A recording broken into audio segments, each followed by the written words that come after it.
So, long story short, I never liked her. You know that, and she knows that. She was always a big flirt.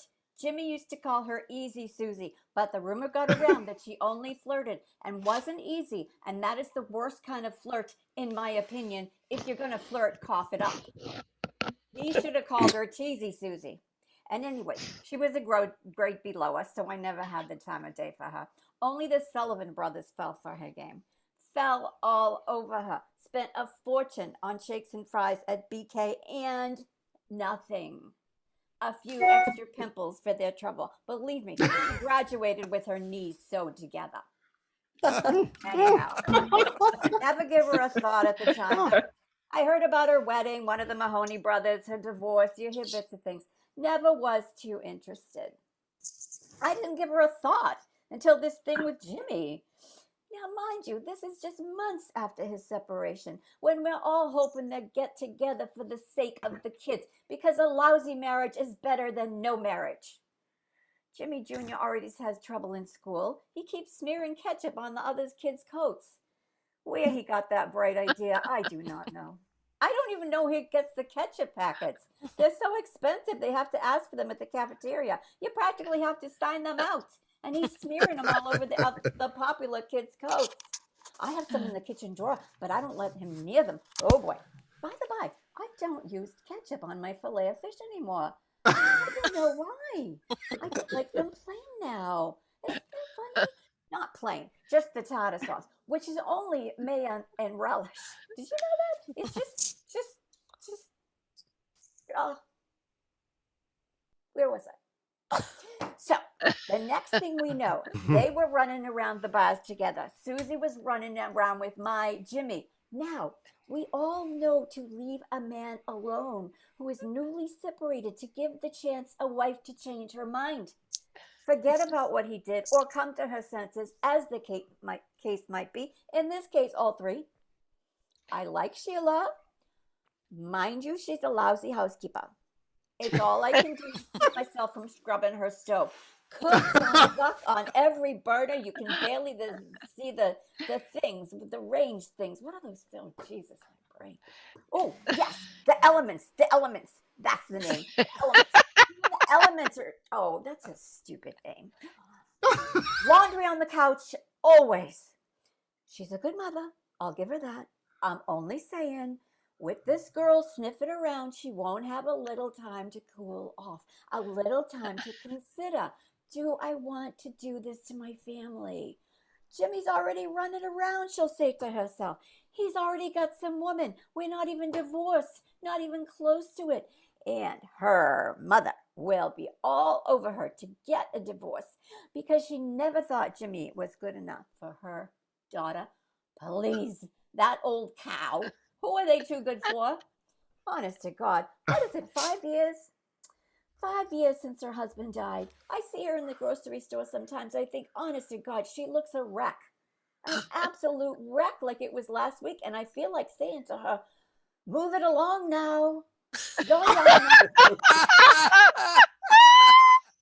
young enough to get another husband. He acts like it was the only happy marriage that ever was. And, you know, they were googly eye in love. True enough.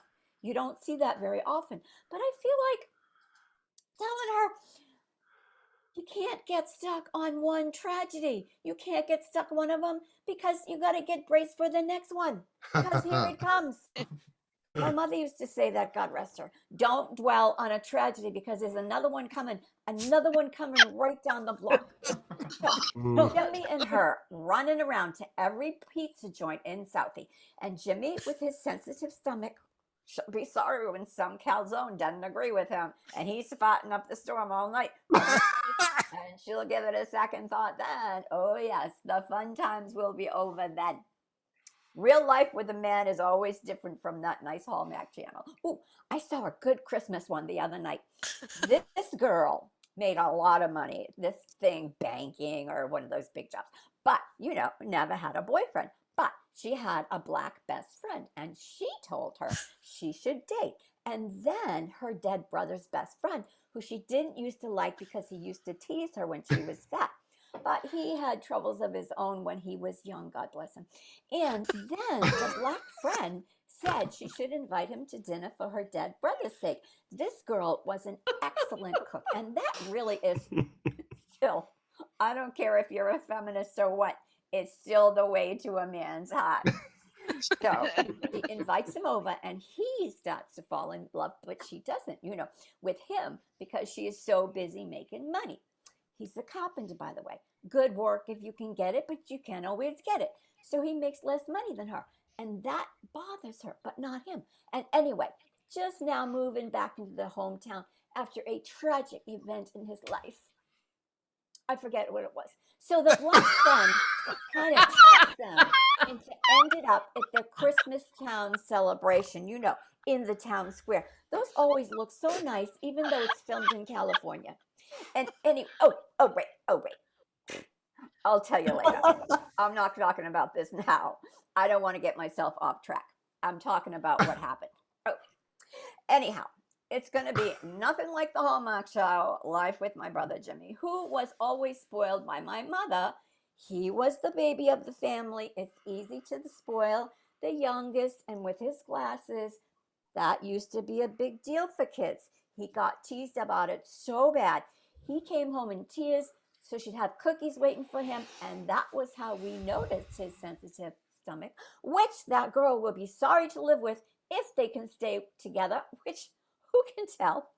So the other night, he was eating some of my tuna casserole, and he goes for seconds, and that girl says to him, "Watch your stomach, honey."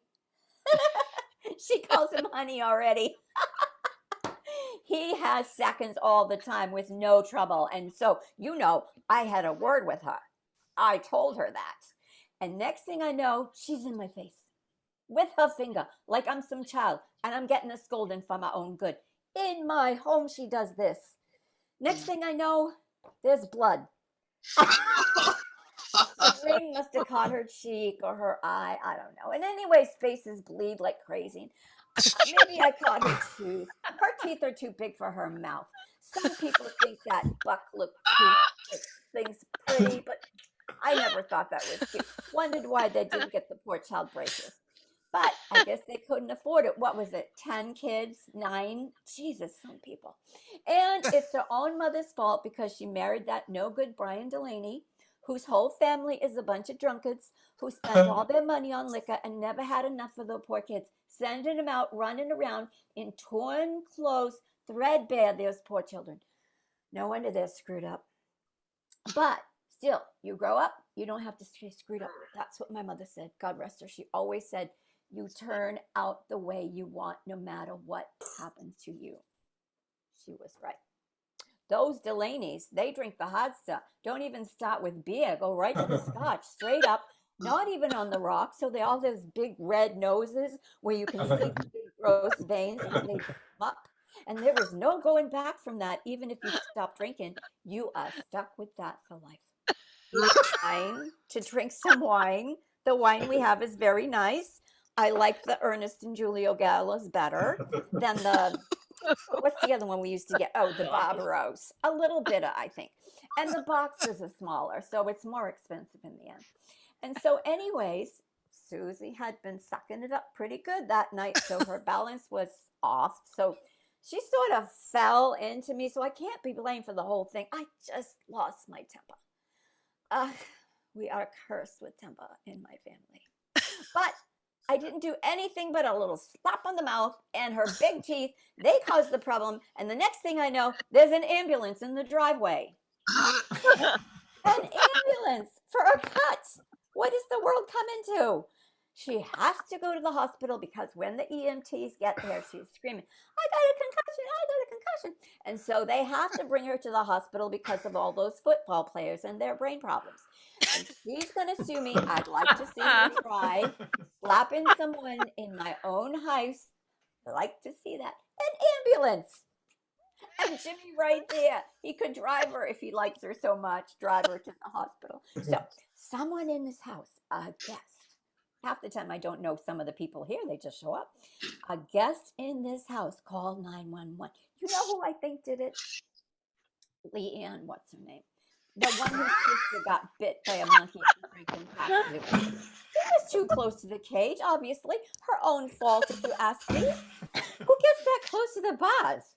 Anyway, someone in this house called 911 and some police show up and she's crying. She wants me arrested. So the police have to talk to me and she's yelling and screaming. And I'm thinking, Jesus, Mary and Joseph, get her out of here, will ya? Which they finally did. And the police come in here and come to notice one of them is the O'Brien boy, Dickie. Always a nice kid, always like he was going to be a police officer. And he says to me, just keep the parties quiet. And I was going to argue, it's not a party, just a few friends over. But I didn't argue, even though I've known him since he was a boy because he's wearing his uniform. So I had respect. And I offered him a glass of wine. And he said he couldn't drink because he was on duty, God bless him. So I invited to stop by another time. And he said he'd come by some night. I hope he brings that dog. That's a nice dog. Those shepherds are so beautiful, well trained. Suppose the dog is good company since his wife died. A real tragedy, that one. The next tragedy coming right down the block, right? That pretty girl, Brenda. Amanda? What was her name? God rest her. Always a nice girl. She was the nicest girl. Not like that easy, sleazy Susie, who, long story short, even if she marries Jimmy, is not welcome in this house ever again. Hey, Kenneth. Thank you. Nice work. Kenneth.